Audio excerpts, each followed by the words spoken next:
Puji nama Tuhan, pertama-tama saya ucapkan selamat sore. Salam damai sejahtera dari Tuhan kita Yesus Kristus. Selamat beribadah bagi yang mengikuti melalui siaran langsung maupun tunda melalui Facebook dan YouTube. Biarlah kasih dan damai sejahtera dari Tuhan dilimpahkan bagi kita sekalian. Tiba saatnya kita untuk memulai ibadah kita. Pada saat ini kita menyanyikan satu nyanyian dari nyanyian rohani nomor 232, Agung dan Mulia Tuhan.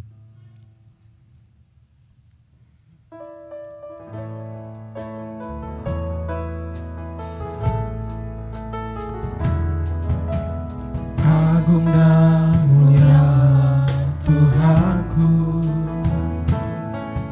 sempurnalah perbuatan tangan-Mu yang berkuasa atas surga dan seluruh bumi. Siapa yang dapat seperti Kau Tuhan? Baitnya yang kedua dan saya undang kita semua bangkit berdiri. Agung dan mulialah Tuhanku, Maha besar perbuatan tangan-Mu. Aku datang dan bersujud dalam hadirat-Mu, sepuja Engkau seumur hidupku. Ku sembah Kau Allah yang Maha Besar, ku sembah Kau Yesus keselamatanku, ku sembah Kau Roh yang Kudus kekuatan hidupku. Ajaib Tuhan, Kau sungguh mulia. Ku sembah Kau Allah yang Maha Besar. Doa pembukaan saya serahkan kepada Bapa kami. Yesus keselamatanku,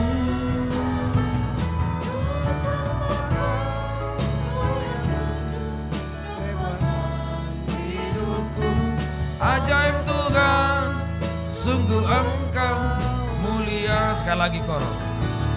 Ku sembah Kau Allah yang Maha Besar, ku sembah Kau Yesus keselamatanku,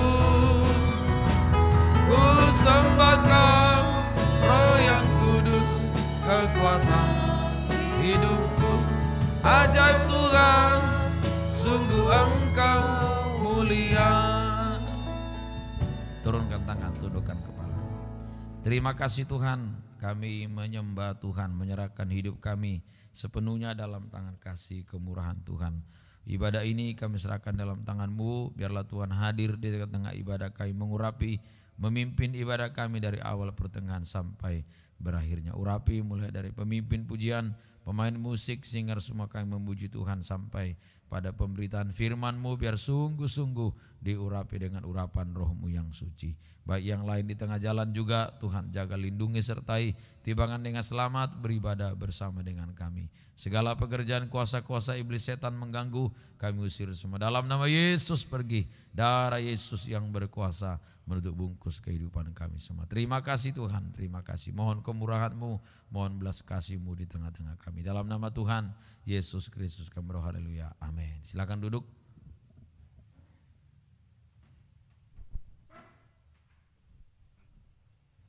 Kita lanjut dari nyanyian tambahan nomor 7, Indah Bersamamu.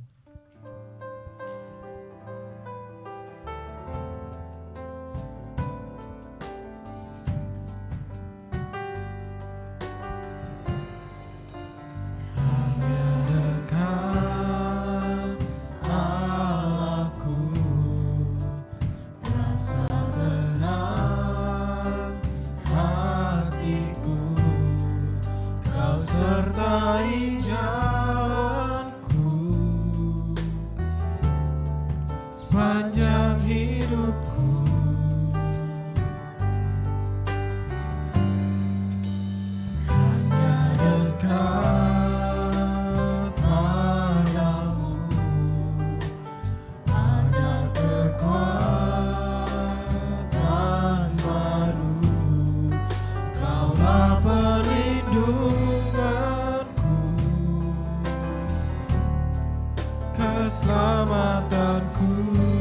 Kor. Ku ingin selalu bersekutu denganmu, menikmati hadiratmu, biarlah rohmu tinggal dalam hidupku. Sungguh indah bersamamu selamanya. Kembali dari atas.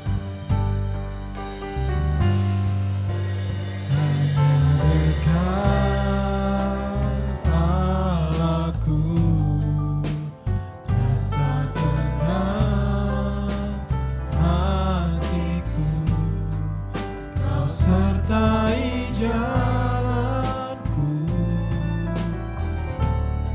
sepanjang hidupku.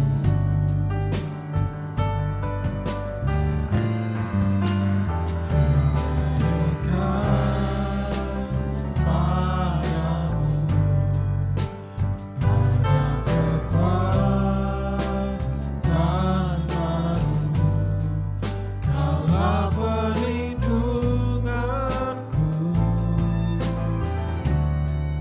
keselamatanku. Ku ingin selalu bersekutu denganmu, menikmati hadiratmu, biarlah rohmu tinggal dalam hidupku.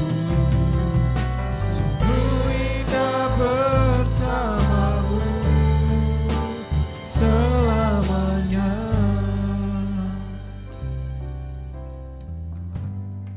Ruang kesaksian dibuka jika ada yang ingin menyaksikan bagi kita. Dan kita lanjut dari nyanyian rohani nomor 220, Dibawa Kepak Sayapmu.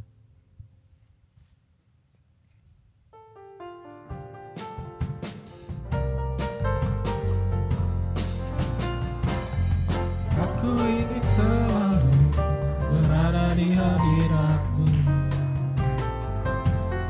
Aku ingin selalu berlindung dalam naunganmu. Dibawa kepak sayapmu, bawaku terbang tinggi, melintasi langit biru, bagaikan Raja Wali. Raja Wali melintasi gunung tinggi, bagai Raja Wali melintasi ladang hidup. Dibawa kepak sayapmu, bawaku terbang tinggi, melintasi langit biru, bagaikan Raja Wali.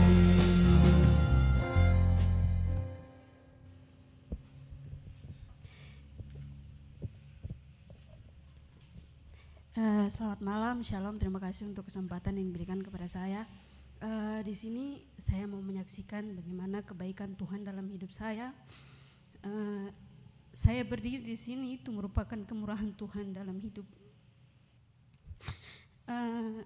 Di sini saya mau bersaksi. Saya di sini sudah 2 minggu lebih. Rencana saya datang ke sini tuh sudah mulai dari awal April. Karena itu mama sudah sakit-sakit, sudah yaitu mama sudah tidak bisa jalan sampai pakai tongkat. Cuman itu hanya rencana, jadi kayak rencananya tuh di luar dari tidak berdoa, maksudnya tidak berdoa, tidak bergumul sama Tuhan. Oh Tuhan, saya ingin pulang ke Jayapura begini. Tapi itu masih berharap sama manusia, jadi kayak Tuhan tutup jalan. Tuhan bilang harus berharap sama Tuhan dulu. Cuman awal-awal itu tidak kayak biasa-biasa saja. Saya lebih berharap kepada manusia.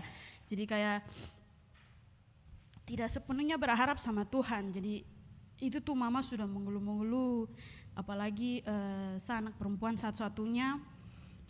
Jadi mempunyai tanggung jawab besar. Apalagi mama seorang diri. Jadi mama juga kayak tidak anak perempuan. Terus tidak ada kakak laki-laki juga, terus adik bungsu juga dia laki-laki, jadi kayak kalau urus orang tua tuh kayak susah. Lebih tepatnya harus anak perempuan yang urus, biar kayak orang tua merasa oh ya saya punya anak perempuan. Jadi mama tuh dia mengeluh-mengeluh, cuman saya juga kurang bergumul. Jadi dari awal April itu sudah rencana, cuman kayak gagal terus gagal. Sampai Tuhan kayak tutup jalan, saya tinggal berharap sama manusia, tidak bisa berharap sama Tuhan. Dan saya juga kalau di Manokwari tergembala, gerejanya di rumah, tapi kadang ikut ibadah dari sini juga, ikut live. Kalau di sana ibadahnya paling lama tuh 1 jam saja. Jadi setelah ibadah di sana, saya kadang ikut lanjut dari sini juga, tapi kadang juga tidak. Itulah kekurangan saya, tidak setia dalam ibadah, walaupun ikut live. Sering sekali bilang sama mohon bantu doa supaya saya bisa tergembala dengan baik dari sini. Di sana juga saya tidak melayani dengan baik karena di sana pelayanannya tuh kayak tidak betul begitu. Di sana tuh melayaninya seharusnya saya kayak ikut sangkor, tapi tidak. Di sana kayak kaum mudanya lain lagi. Terus kaum mudanya tuh semua belum baptis, jadi melayani saja, tapi saya ikut kaum muda, bukannya saya ikut sangkor, tapi saya disuruh ikut kaum muda. Kaum mudanya semua tuh masih di bawah-bawah saya. Saya sudah ikut sangkor, tapi saya disuruh keluar dari sangkor karena saya harus ikut kaum muda, karena mereka bilang masih anak-anak, masih kaum muda, jadi ikut kaum muda. Walaupun kaum muda tuh macam belum menjadi imam-imam gitu. Tapi mau bagaimana, karena saya tinggal di situ juga, jadi susah untuk menyesuaikan macam bagaimana ya. Terus kadang juga kalau mau ikut ibadah itu susah karena tinggal dengan orang, jadi mau menyesuaikan diri itu susah. Jadi mau ikut ibadah kadang disuruh. Jadi tapi itu masih dalam pergumulan, tapi puji Tuhan hampir 3 tahun saya sekolah di sana dan sekarang mau kuliah balik ke sini, cuman kami belum dengar hasil, jadi nanti mau balik lagi ke sana. Terus jadi awal April tuh saya sudah mau ke sini tapi tidak bisa, Tuhan tutup jalan. Pokoknya Tuhan, saya sampai akhir April itu merasa bahwa apa yang terjadi coba. Terus ada sempat dengar firman tuh kayak jangan berharap sama manusia. Saya pikir betul juga, saya kalau berharap sama manusia itu betul-betul firman kena sekali di saya. Dari situ sudah saya biasanya kalau saya punya pergumulan saya doa puasa. Jadi saya puasa supaya saya macam berharap saja sama Tuhan, saya puasa. Sudah saya puasa, awal sudah masuk Mei itu saya sudah puasa. Terus itu tuh mama sudah bilang mama sudah tidak bisa. Terus mama suka chat ke saya terus bilang mengeluh tidak ada anak perempuan. Kadang mama bilang mau makan saja susah karena mau kasih bangun adik laki-laki itu susah sekali. Jadi saya di sana juga kayak gelisah begitu. Bagaimana? Tapi saya bergumul. Terus sampai tanggal berapa itu mama anfal. Saya tidak tahu. Itu pas hari Rabu. Pas katanya mama selesai dengar firman. Terus firman hari Rabu, terus tiba-tiba mama rasa bagaimana, terus kejang-kejang kah, terus dia mau lari ke rumah sakit. Tidak, itu bukan hari Rabu, itu kalau nggak salah hari Senin itu dulu mama masuk rumah sakit, itu pun saya tidak tahu. Terus karena saya pegang HP, terus Om Gembala telepon, cuman saya tidak lihat HP. Jadi saya pas pegang HP, Om Gembala telepon, ada apa? Sudah saya telepon balik.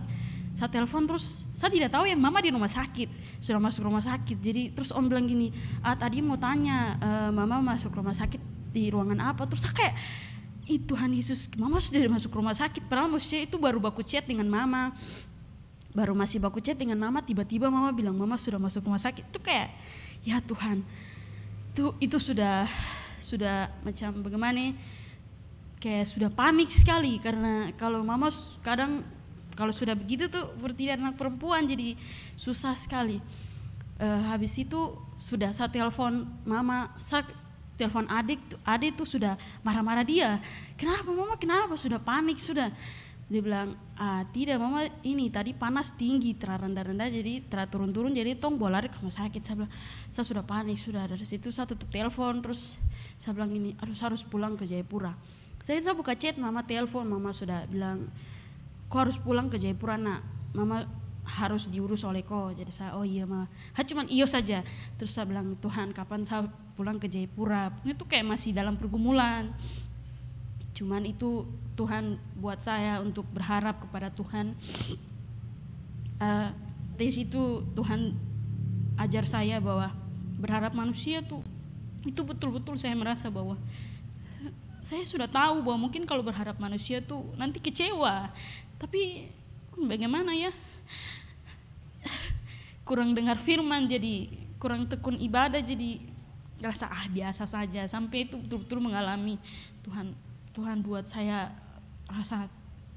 terasa hampa saja, rasa tidak ada apa-apa gitu. Padahal macam rasa bagaimana gitu. Terus saya berdoa, sudah hari Seninnya tuh saya berdoa. Selasanya tuh paginya mama masuk Selasa, terus pagi Rabu mama pulang. Di situ hari Rabu itu tuh saya puasa, saya bilang saya harus puasa, kalau macam mau sesuatu saya harus puasa. Saya belajar untuk berharap kepada Tuhan mulai dari saat itu. Sudah saya puasa, terus paginya mama sudah pulang, siangnya sudah pulang, sudah baik-baik dari rumah sakit, cuman infus 1 botol saja. Oh iya sudah.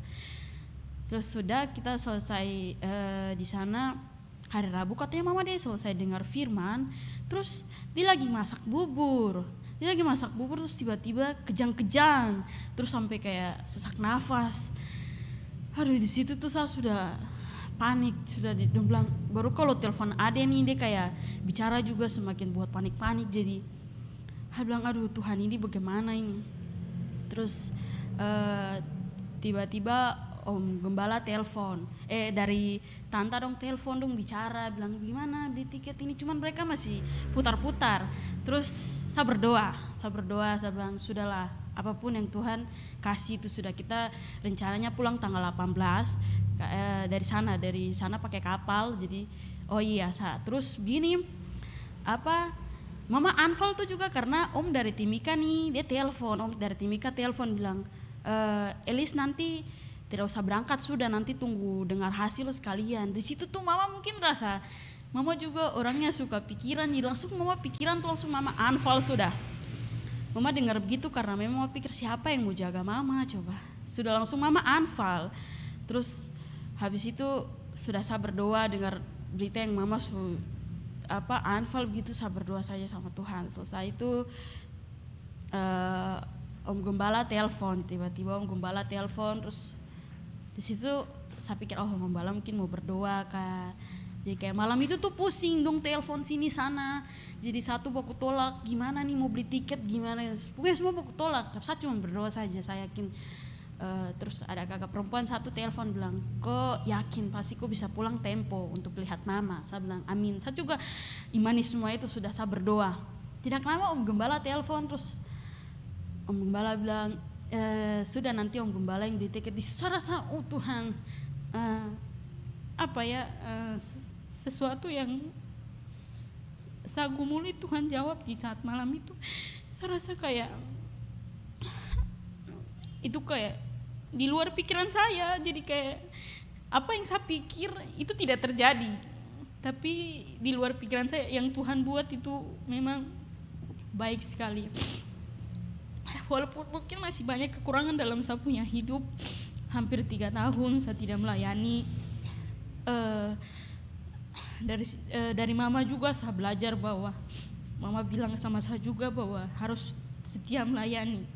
Mama bilang mama terlalu banyak main-main soal pelayanan, jadi mama bisa sakit. Di situ mama bilang kau harus setia ibadah melayani Tuhan apapun yang terjadi. Saya bersyukur karena di umur seperti saya mungkin saya punya teman-teman di luar sana sudah hancur. Cuman saya bersyukur Tuhan masih berikan saya kesempatan. Saya bisa berdiri dengan baik di depan sini, masih bisa melayani Tuhan.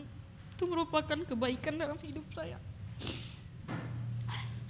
Pergumulan saya juga agar adik saya bisa tergembala, karena adik juga sulit untuk disuruh ibadah. Firman hari Rabu kalau nggak salah yang harus berkorban. Di situ saya Oh iya, saya terlalu banyak main-main soal waktu. Yang kemarin juga soal waktu. Terlalu banyak waktu yang saya sia-siakan.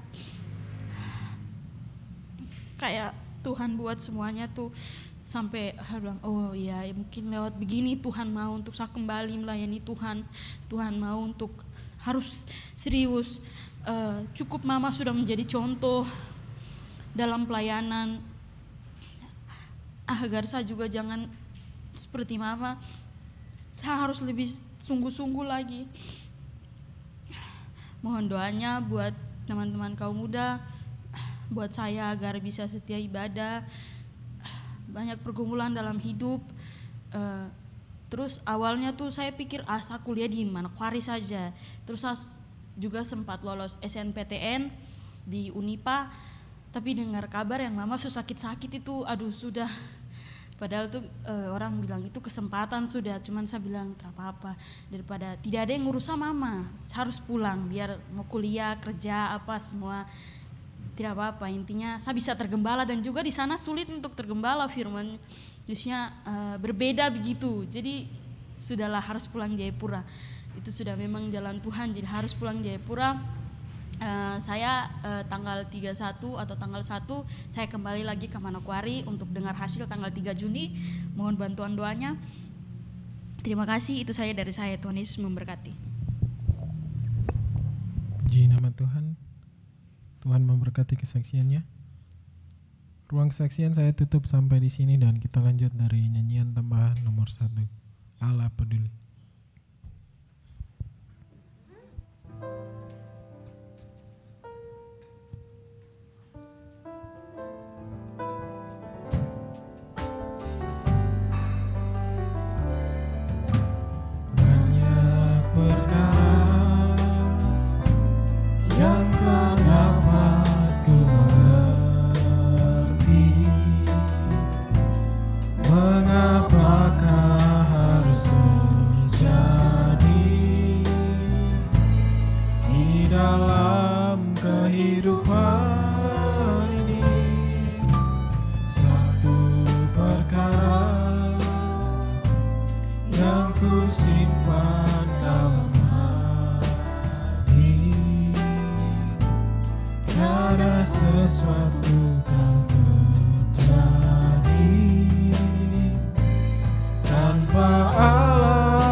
Saatnya kita mendengarkan firman Tuhan.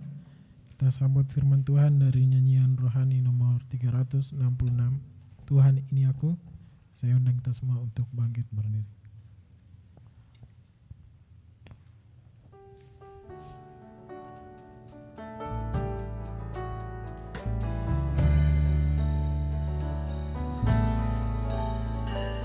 Tuhan ini aku, jadikanlah ku alatmu untuk memberitakan Injilmu. Tuhan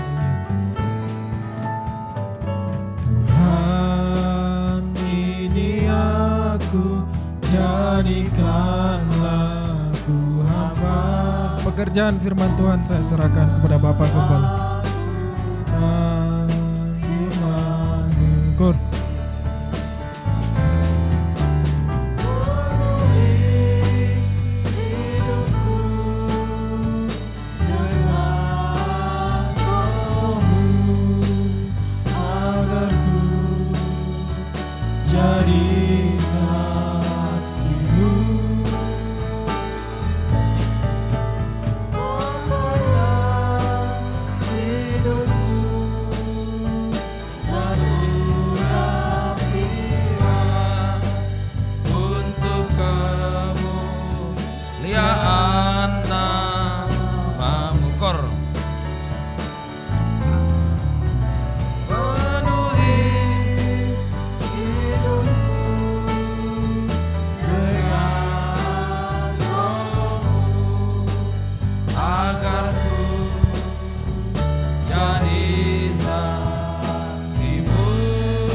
angkat tangan kanan kita.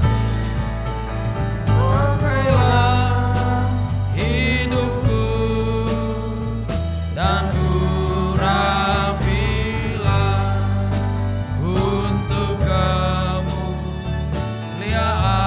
namamu. Turunkan tangan, tundukkan kepala, kita berdoa. Terima kasih Tuhan, kami bersyukur oleh anugerah kemurahan Tuhan yang mampu menyelamatkan kami, khususnya kami bangsa kafir. Biarlah Engkau pakai kami sebagai alat kemuliaan bagi Tuhan. Terima kasih Tuhan, terima kasih. Sehingga kami tidak dipakai lagi oleh setan lewat berbuat dosa sampai puncaknya dosa. Tapi biarlah di masa muda, masa remaja kami dipakai untuk alat kemuliaan bagi Tuhan. Terima kasih Tuhan. Kami sudah memuji, memuliakan Engkau. Tiba saatnya kami akan menerima firman-Mu. Itu sebabnya kami rindu. Urapilah kami semua dengan urapan Roh-Mu yang suci. Mulai hamba Engkau urapi untuk mampu menyampaikan firman-Mu dengan jelas, dengan benar dan murni, menyampaikan firman sesuai kehendak dan kasih daripada Tuhan. Juga kami yang mendengar firman-Mu juga di sini, baik yang di rumah-rumah, di depan televisi, HP, laptop, di mana saja kami berada. Tuhan, urapi semua dengan urapan Roh-Mu yang suci. Terima kasih Tuhan. Pekerjaan kuasa-kuasa iblis setan mengganggu, menggoda, merintangi kami saat-saat kami beribadah, mendengar firman-Mu, baik roh ngantuk, unai, keras hati, main-main, tidak sungguh-sungguh, kami usir semua dalam nama Yesus. Pergi, darah Yesus yang berkuasa menutup bungkus setiap kehidupan kami semua. Terima kasih Tuhan. Mohon kemurahan-Mu, mohon belas kasih-Mu di tengah-tengah kehidupan kami semua. Gereja-gereja lain, kaum muda remaja lain dimanapun mereka beribadah seperti kami, berkati seperti Engkau berkati kami. Terutama satukan dalam satu firman pengajaran benar, membawa dalam satu kesatuan tubuh Kristus yang sempurna. Biarlah Tuhan hadir di tengah-tengah ibadah kami. Dalam nama Tuhan Yesus Kristus kami berdoa, haleluya, amin. Silakan duduk.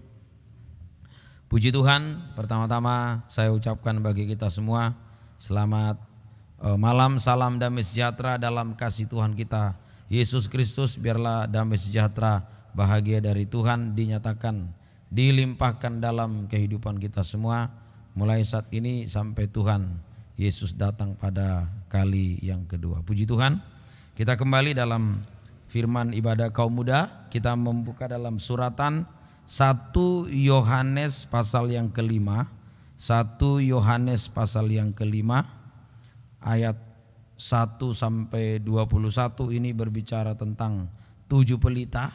Ini mulai malam ini ya, kita sudah masuk pada 1 Yohanes pasal yang kelima. Mari, boleh ditampilkan, Om sudah buat ya silabusnya.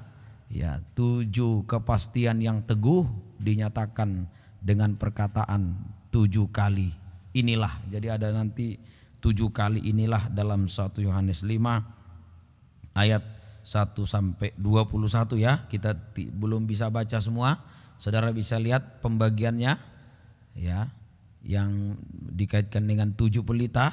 Pelita 1 itu 1 Yohanes 5 1 sampai 3. Inilah kasih Allah. Ya. Terus pelita 2 1 Yohanes 5 4 sampai 5, inilah kemenangan. Terus pelita 3 1 Yohanes 5 6 sampai 9, inilah yang datang dengan air dan darah. Ya, nanti baca sendiri ya. Terus pelita 4 1 Yohanes 5 10 sampai 13, inilah kesaksian dan seterusnya. Terus 1 Yohanes 5 ya, pelita 5 1 Yohanes 5 14 sampai 16, inilah keberanian. Terus pelita yang ke-6 1 Yohanes 5 17 sampai 19, inilah dia yang lahir dari Allah. Terus ayat 20 sampai 21, inilah Allah yang benar. Jadi 7 hal inilah ya di situ ya. Jadi nanti kalau mau ditulis nanti dilihat siaran ulangnya aja ya, menyingkat waktu. 1 Yohanes 5 kita pelajari yang pertama, pelita 1 tadi. Ya, kita pelajari pelita pertama yaitu 1 Yohanes 5 ayat 1 sampai yang ketiga. Ya, 1 Yohanes 5 yang tadi, 1 Yohanes 5 ayat 1 sampai yang ketiga tadi. Ya, inilah kasih Allah tadi. Jadi kasih Allah itu tepat, teguh, pasti. Ya, tepat, teguh, pasti. Ya, ditampilkan dulu Jadi kita mempelajari yang pertama dulu ya. Inilah kasih Allah. Jadi kasih Allah itu tepat, teguh, pasti. Tepat, teguh, pasti. Mari kita membuka di dalam tadi satu, sudah cukup ya. Inilah kasih Allah. Kasih itu tepat, teguh, pasti. Ya, tepat, teguh, dan pasti. Mari kita melihat di dalam 1 Yohanes 5 1-3. Setiap orang yang percaya bahwa Yesus adalah Kristus, lahir dari Allah, dan setiap orang yang mengasihi Dia, itulah Yesus yang melahirkan, mengasihi juga Dia yang lahir daripadanya. Terus inilah tandanya bahwa kita mengasihi anak-anak Allah, yaitu apabila kita mengasihi Allah serta melakukan perintah-perintahnya. Sebab inilah kasih kepada Allah, yaitu bahwa kita menuruti perintah-perintahnya. Perintah-perintahnya itu tidak berat. Mari. Jadi kita mempelajari tadi inilah kasih Allah. Kasih Allah itu tadi tepat, teguh, dan pasti. Tadi ya ditampilkan tadi. Jadi kasih Allah itu tepat, teguh, dan pasti. Ya, tepat, teguh, dan pasti. Sudah. Oleh sebab itu, ya ditampilkan dulu. Oleh sebab itu, karena kasih itu tepat, teguh, pasti, oleh sebab itu kita tidak perlu ragu atau jangan pernah meragukan kasih Allah. Oleh sebab itu kita jangan pernah meragukan kasih Allah, sebab kasih Allah itu tepat, teguh, dan pasti. Jangan pernah meragukan kasih Allah, karena kasih Allah itu tadi tepat, teguh, dan pasti. Ya. Kasih Allah itu tepat, teguh, dan pasti. Nah, ya, tepat, teguh, dan pasti. Jangan pernah meragukan kasih Allah. Mari kita mempelajari malam ini kasih Allah itu tepat. Nah, ini dulu ya. Nanti pertemuan berikutnya kasih Allah itu teguh, nanti baru kasih Allah itu pasti, begitu ya. Mari malam ini kita pelajari bahwa kasih Allah itu tepat. Artinya apa? Artinya kasih Allah tidak pernah salah sasaran. Nah, itu artinya. Jadi kasih Allah itu tepat, artinya kasih Allah tidak pernah salah sasaran. Ya. Ayo, tidak pernah salah sasaran. Nah, kita bisa melihat sasaran kasih Allah yaitu apa? Sasaran kasih Allah untuk menyelamatkan manusia berdosa. Itu sasaran dari kasih Allah. Jadi tepat sasaran, ya. Saya ulang lagi, jadi kasih itu tepat sasaran, artinya kasih Allah tidak pernah salah sasaran. Ya, sasaran kasih Allah adalah untuk menyelamatkan manusia berdosa di dunia ini, supaya manusia berdosa tidak binasa. Yohanes 3:16, supaya manusia berdosa tidak binasa, tetapi beroleh hidup yang kekal. Nah, mari kita lihat ya. Karena begitu besar kasih Allah, saya ulang lagi, karena begitu besar kasih Allah akan dunia ini, sehingga Ia telah mengaruniakan anaknya yang tunggal. Tadi di 1 Yohanes 5, Yesus yang lahir ke dunia ini, toh anaknya yang tunggal itu Yesus, supaya setiap orang yang percaya kepadanya tidak binasa, melainkan beroleh hidup yang kekal. Kenapa disebut setiap orang yang percaya kepadanya tidak akan binasa? Sebab semenjak manusia jatuh dalam dosa, diancam kebinasaan, diancam maut. Upah dosa adalah maut. Tapi kalau kita percaya kepada Yesus, tidak binasa tapi beroleh hidup yang kekal. Itulah sasaran kasih Allah, yaitu untuk menyelamatkan manusia berdosa di bumi ini, supaya manusia berdosa tidak binasa tetapi beroleh hidup yang kekal. Jadi kalau sampai manusia berdosa tidak diselamatkan atau tidak selamat, jadi kalau sampai ada manusia berdosa tidak selamat, dari kita ini semua, kita manusia berdosa. Jadi kalau sampai ada manusia berdosa yang tidak selamat, berarti itu salah sendiri. Nah, karena Yesus kasihnya itu sudah tepat sasaran, gitu. Dia sudah mati di kayu salib. Anaknya sudah dikaruniakan mati di kayu salib untuk menyelamatkan kita oleh kasihnya tadi. Jadi kalau sampai ada manusia berdosa yang tidak selamat, berarti itu merupakan kesalahan sendiri karena menolak kasih Allah. Karena ia menolak kasih Allah atau tidak mau percaya kepada Yesus sebagai satu-satunya juru selamat. Jadi kalau sampai ada di antara kita yang tidak selamat atau binasa, itu salah sendiri sudah. Karena Yesus sudah mati di kayu salib. Kasihnya itu tepat sasaran menyelamatkan manusia berdosa. Ya, kalau sampai ada yang tidak selamat, itu berarti kesalahan sendiri karena menolak kasih, tidak mau percaya kepada Yesus. Ya, tidak mau percaya kepada Yesus. Sebab di dunia ini, Kisah Rasul pasal yang ke-4:12, sebab di dunia ini tidak ada keselamatan selain di dalam pribadi Yesus. Jadi kalau menolak Yesus berarti menolak kasih itu, tidak percaya Yesus, ya tidak akan selamat. Mari, dan keselamatan tidak ada di dalam siapapun juga selain di dalam Dia, sebab di bawah kolong langit ini tidak ada nama lain yang diberikan kepada manusia yang olehnya kita dapat diselamatkan. Ya, jadi sudah jelas bahwa Yesus sudah mati di kayu salib. Kasihnya Dia buktikan di kayu salib, tepat sasaran menyelamatkan manusia berdosa. Buktinya apa? Dia mati. Dia rela mati di salib membuktikan kasihnya, berarti kasihnya itu tepat sasaran. Sekarang tergantung kita mau atau tidak. Seperti sasaran itu orang kayak ditembak. Kalau dia mau ditembak itu tepat sasaran. Tapi kalau dia mengelak, tidak kena sasarannya, ya tidak dapat kasih itu. Nah, jadi jangan mengelak ya. Artinya mengelak itu jangan menolak Yesus, jangan menolak kasih Allah. Tapi biarlah kita menerima Yesus. Jadi supaya manusia berdosa bisa diselamatkan, maka kita jangan mengelak, ya, jangan menolak kasih Allah. Jadi supaya manusia berdosa bisa diselamatkan, supaya kita manusia berdosa ini bisa selamat, maka jangan pernah mengelak dari kasih atau menolak kasih Allah. Tetapi biarlah kasih Allah kita terima. Ya, biarlah kasih Allah kita terima supaya kasih itu tepat sasaran mengenai kehidupan kita, tepat sasaran, pas mengenai kita secara pribadi-pribadi, kehidupan kita pribadi demi pribadi. Ya, ayo, Tuhan mau menyatakan kasihnya itu tepat. Ya, kasih itu tepat, teguh dan pasti. Tapi malam ini kita pelajari kasih itu adalah kasih yang tepat, makanya jangan mengelak. Sekarang bagaimana caranya, Om? Supaya kita selalu menjadi sasaran dari kasih Allah. Bagaimana caranya supaya kita selalu menjadi sasaran dari kasih Allah? Nah, sekarang bagaimana caranya supaya kita selalu menjadi sasaran kasih Allah? Kita selalu menjadi sasaran dari kasih Allah.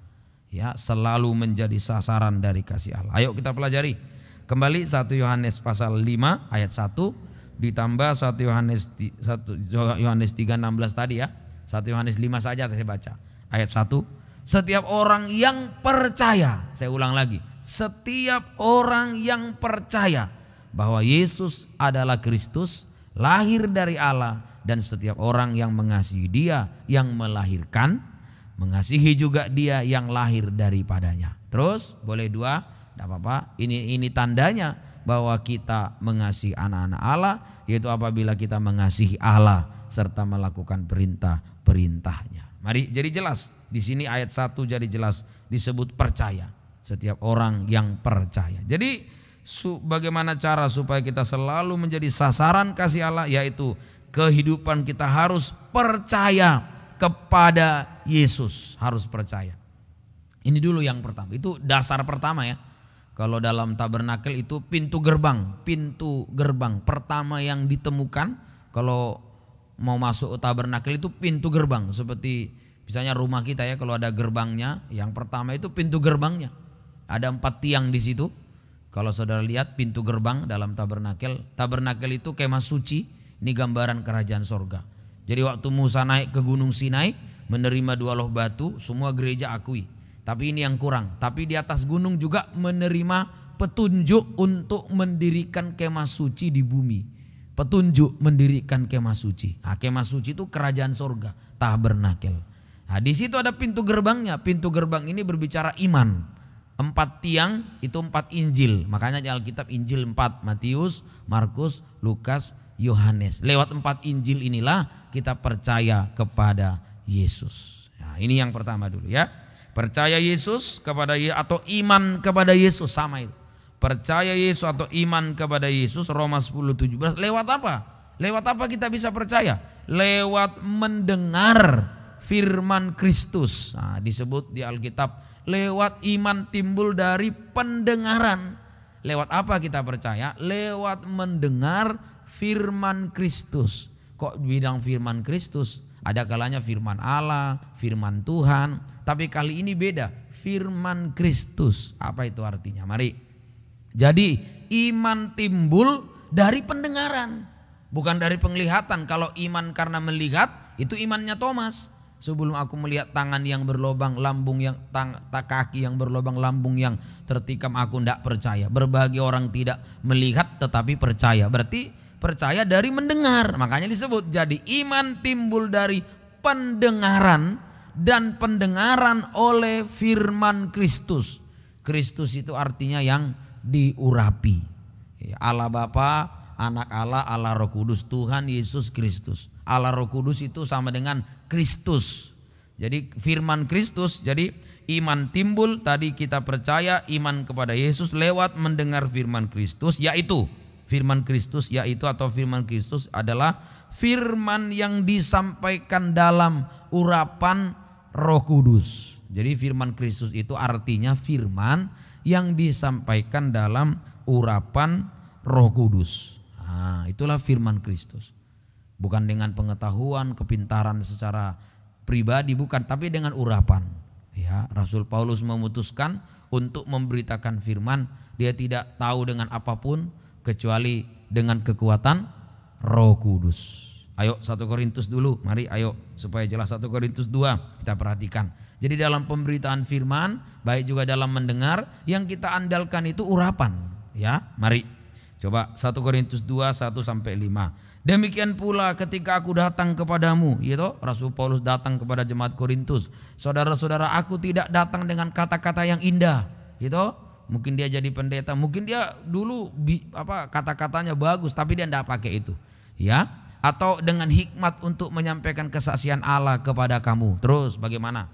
Sebab aku telah memutuskan untuk tidak mengetahui apa-apa di antara kamu selain Yesus Kristus, yaitu Dia yang disalibkan. Terus, aku juga telah datang kepadamu dalam kelemahan dan dengan sangat takut dan gentar. Baik perkataanku maupun pemberitaanku, khotbahnya ya, tidak kusampaikan dengan kata-kata hikmat yang meyakinkan, tetapi dengan keyakinan akan apa? Kekuatan roh. Garis bawahi. Jadi dengan Roh Kudus. Ayo mari terus. Supaya iman kamu, iman percaya tadi toh, supaya iman kamu jangan bergantung pada hikmat manusia, tetapi pada kekuatan Allah. Jadi jelas. Jadi kita harus mendengar firman Kristus, firman yang disampaikan dalam urapan Roh Kudus. Sudah? Jika firman disampaikan dalam urapan, sudah? Jika firman Tuhan itu disampaikan dalam urapan dan kita yang mendengar juga di dalam urapan, dua-duanya sama ya. Kalau Rasul Paulus bilang harus timbal balik. Jika kita mendengar, jika firman disampaikan dalam urapan dan kita yang mendengar firman juga dalam urapan, maka firman yang kita dengar akan menjadi iman di dalam hati kita yang berkuasa menyelamatkan. Iman itu menyelamatkan. Makanya harus banyak dengar firman. Kalau kita tidak suka dengar firman, wah bagaimana punya iman? Jadi iman itu bukan hanya sekedar amin, saya imani, bukan. Iman itu dibuktikan dengan mendengar firman Tuhan. Ada orang, lihat sih, banyak orang Kristen ukuran iman, contoh misalnya dibilang nanti mungkin kau kalau apa nanti jodohmu misalnya ya, mungkin dari luar negeri, amin, amin, amin. Saya betul, itu bukan kenyataan. Jadi heboh di gereja waktu om dulu, belum jadi hamba Tuhan. Jadi semua orang heboh dapat nubuat. Nanti kau menikah sama orang Amerika. Sampai hari ini tidak menikah sama orang Amerika. Dia imani, amin. Coba kalau dibilang menikah sama orang desa yang tidak terkenal, pasti jangan iman begitulah, terlalu rendah. Loh, seringkali iman diukur dengan perkara jasmani. Kalau yang enak untuk kita menguntungkan, amin. Kalau kira-kira merugikan, janganlah. Bukan itu iman. Iman itu adalah mulai dari mendengar. Kalau sudah bisa mendengar, baru ada nanti apa disebut perbuatan iman. Ngerti ya? Perbuatan iman itu ya perbuatan benar, hidup benar itu iman. Contoh kita bekerja, kalau kita tidak mau menipu, tidak mau korupsi, justru kita ada yang beriman. Orang yang tidak mau benar itu justru tidak punya iman. Karena Roma 1:17, Galatia 1:17 ya. Iman itu adalah kebenaran. Nah itu. Jadi kalau orang punya iman, hidupnya benar. Tidak benar berarti tidak punya iman. Jadi iman bukan diukur hanya slogan di mulut saja. Roma 1:17 toh, orang benar akan hidup oleh iman. Jadi bukannya slogan amin, amin, amin. Sampai dipaksa kadang amin, amin. Bukan. Tapi kenyataan itu iman itu. Mulai dari mendengar dulu ya. Jadi iman timbul dari mendengar firman Kristus. Firman yang disampaikan dalam urapan Roh Kudus. Sekarang oleh sebab itu yang menyampaikan dan menerima harus dalam urapan. Nomor 1, ciri-ciri menerima firman dalam urapan. Atau praktek boleh aja. Praktek menerima firman dalam urapan. Ini dari jemaat dulu ini. Nah, dari yang mendengar dulu ya. Praktek mendengar firman dalam urapan. Kita belajar dari Maria. Lukas 10 ayat 39. Mulai yang pertama mendengar firman dengan sungguh-sungguh. Bisa ya, serius gitu loh. Jadi kalau kita main-main dengar firman, bagaimana punya iman? Seperti orang di sekolah, 1+1 dia dengar main-main. Terus yang serius tahu jawabannya 2. Kalau dia main-main tidak terlalu jelas jawabannya 2, ditanya berapa jawabannya? 2. Jangan-jangan 3. Oh iya sih bisa aja 3. Iya kayaknya 3. Karena belum mantap mendengar. Kalau dia mantap mendengar, yakin dia biar orang tawari. Sudah jawabannya 5 sudah, saya kasih uang kau sekian. Tidak, tetap 2. Uang lebih banyak lagi, tidak, tetap 2. Memang itu yang benar. Kalau mendengarnya mantap, imannya mantap. Tapi kalau mendengar tidak sungguh-sungguh, apa mau dapat iman? Tidak ada. Jadi yang perempuan punya seorang saudara bernama Maria, duduk dekat kaki Tuhan dan terus, perhatikan, dan terus mendengarkan perkataannya. Duduk dekat, ya saya. Istilah duduk dekat berarti dekat sekali. Itu menunjuk kesungguh-sungguhan.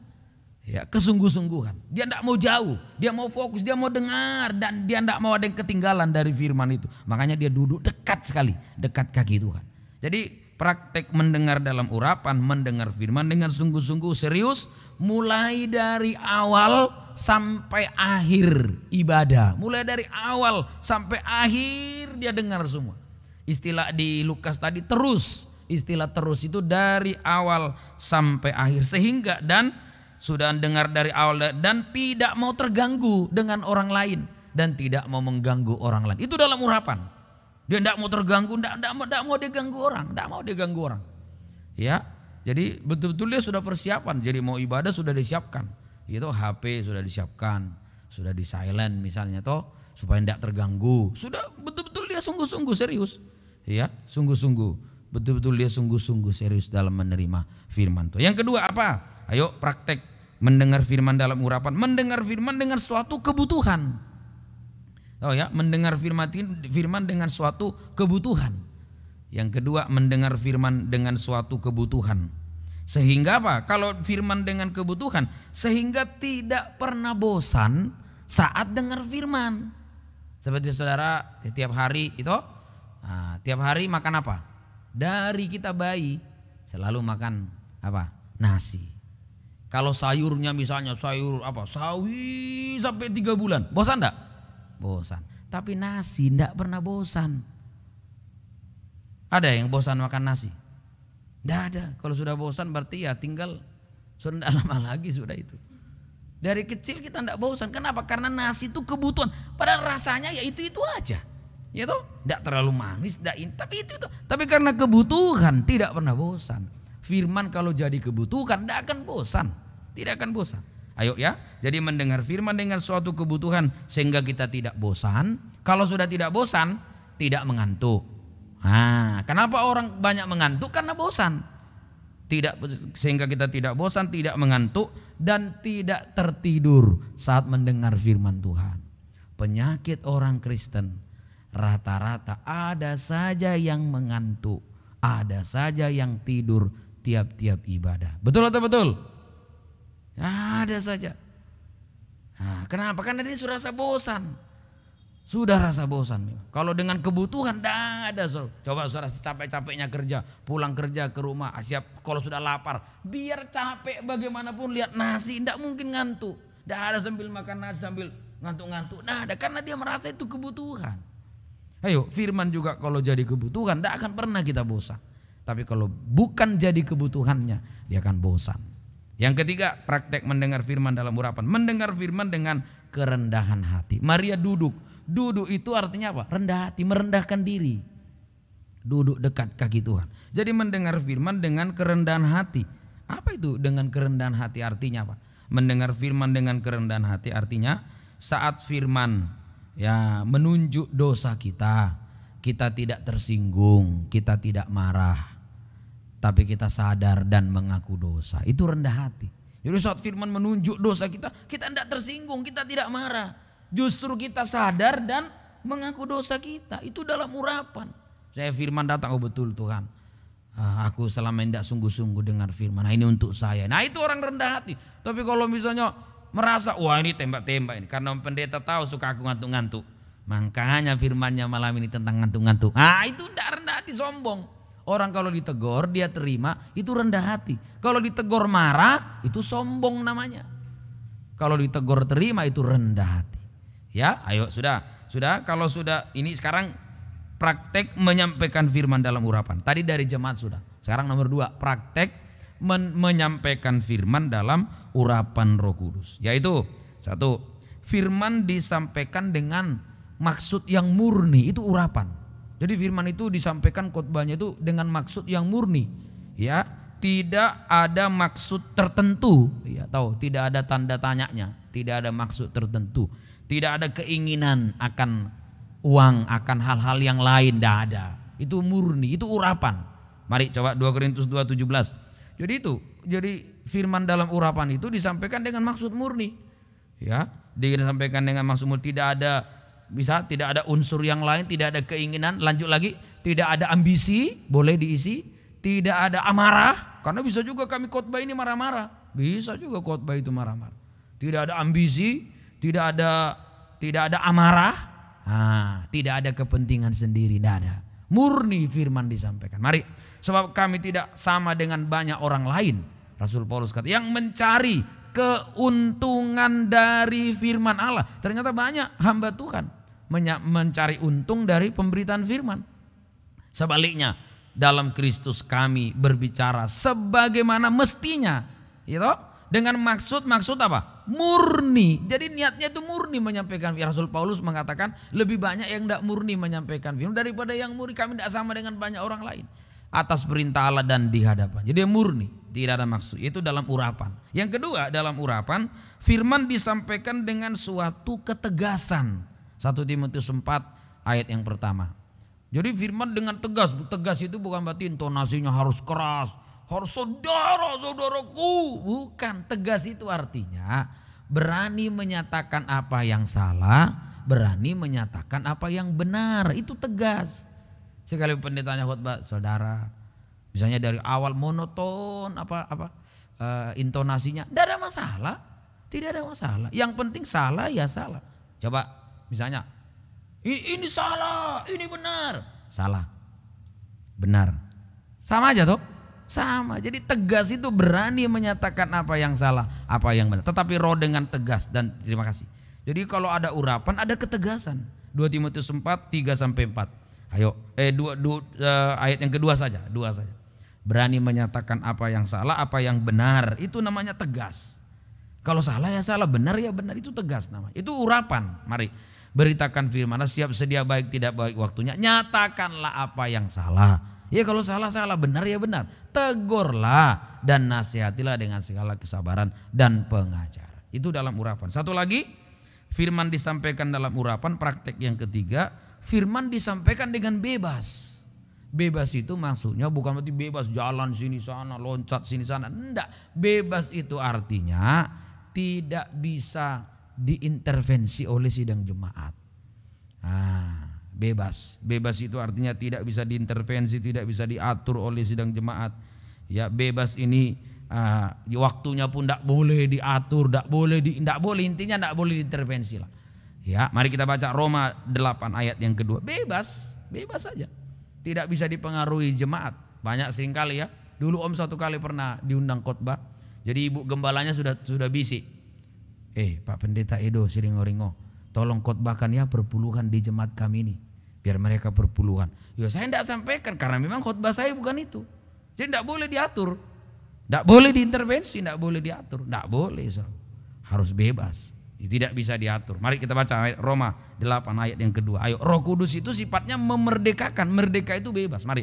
Roh yang memberi hidup telah memerdekakan kamu dalam Kristus dari hukum dosa dan hukum maut. Jadi firman dalam urapan bebas, tidak bisa dipengaruhi.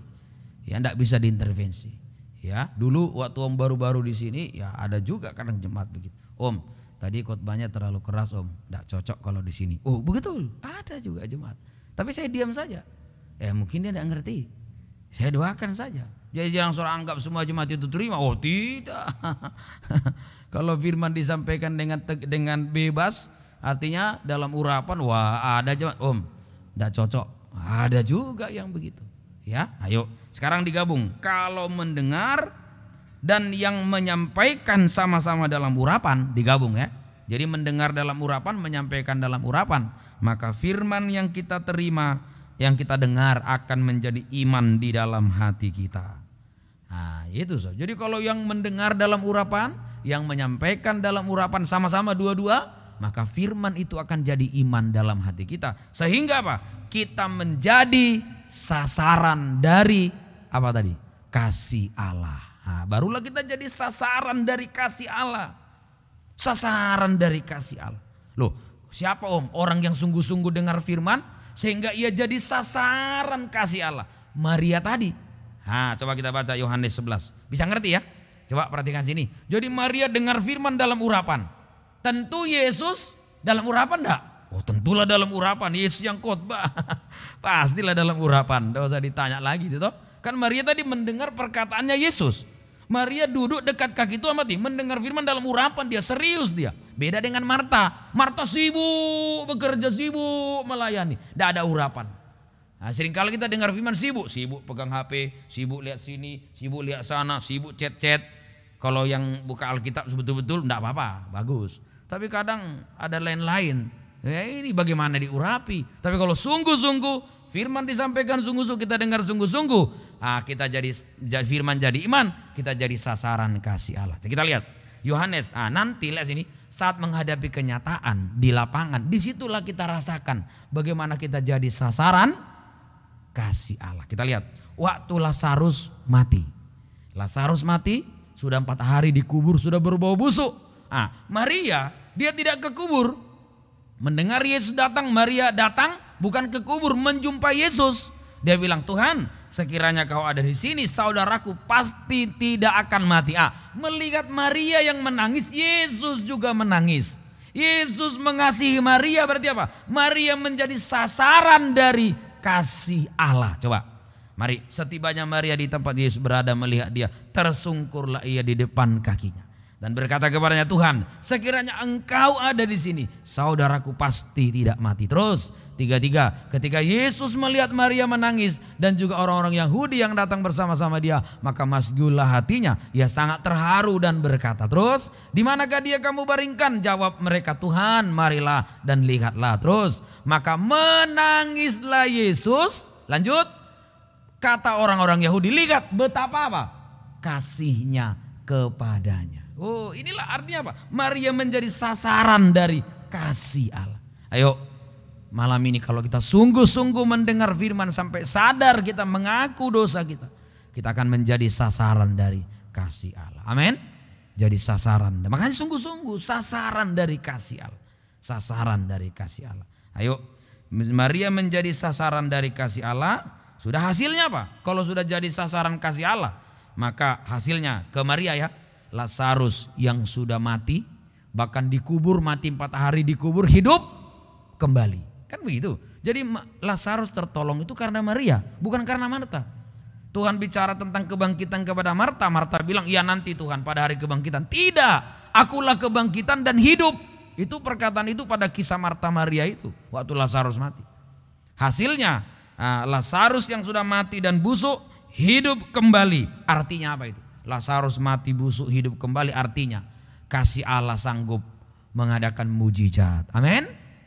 Yang mustahil menjadi tidak mustahil. Bisa ya? Ya, Lazarus mati busuk hidup kembali, artinya kasih Allah sanggup mengadakan mujizat. Yang mustahil tidak mustahil, yang tidak mungkin menjadi mungkin. Nah, ini kalau sudah jadi sasaran kasih Allah, kita mengalami mujizat. Ayo, jadi jangan saudara anggap enteng saat-saat dengar firman, enggak. Jadi sampai Lazarus itu bangkit dari kematian karena dari awal memang Maria ini sungguh-sungguh dalam mendengarkan firman Tuhan.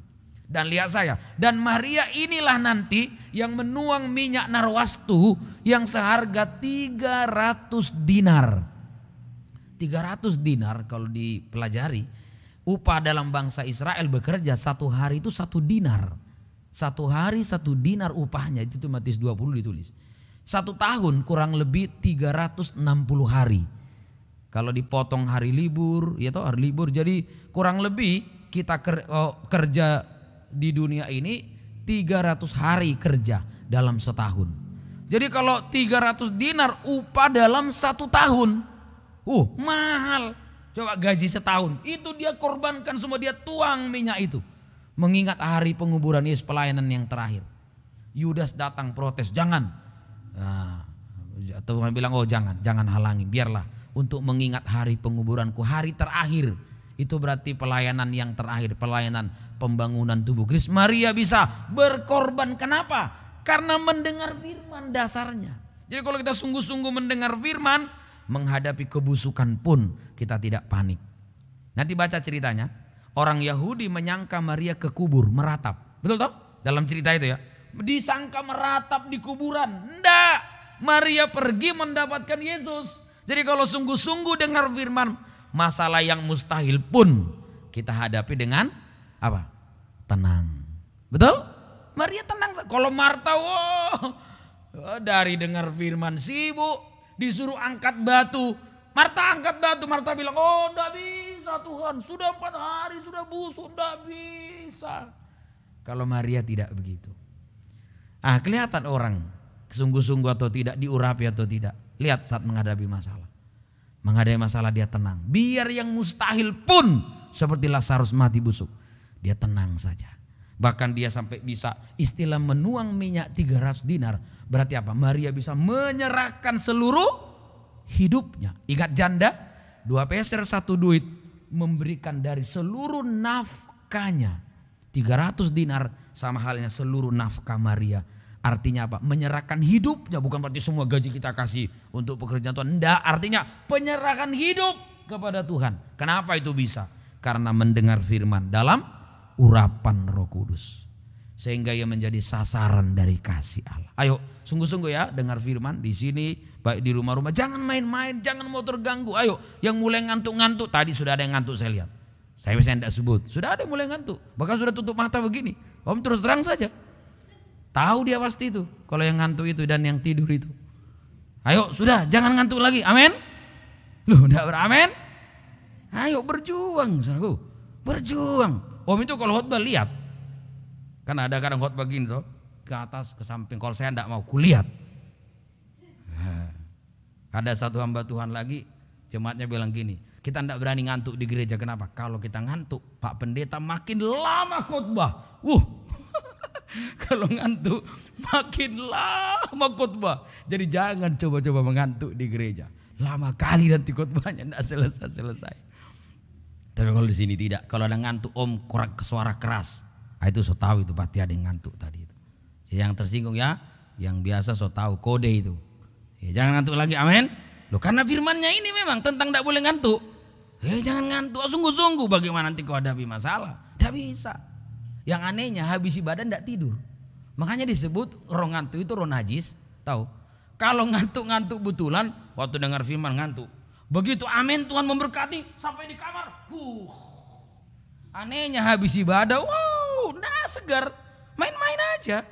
Makanya disebut roh ngantuk itu roh najis. Seperti benih yang ditabur di pinggir jalan, datang burung makan benih itu.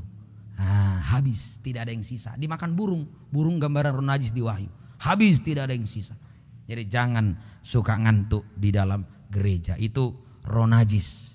Dan selalu berpindah-pindah. Dan jangan pernah lihat orang ngantuk. Nanti kok ngantuk juga. Berdoa supaya tidak ngantuk-ngantuk. Amin, saudaraku. Ayo mari lanjut sekarang. Sudah? Pertama, bagaimana cara supaya kita menjadi sasaran kasih Allah? Yang pertama harus percaya kepada Yesus. Yang kedua, cara kedua supaya jadi sasaran. Yang kedua bertobat. Kalau dalam tabernakel itu disebut alat mesbah korban bakaran. Yang kedua adalah bertobat. Ayo bertobat. Ini supaya jadi sasaran kasih Allah kita.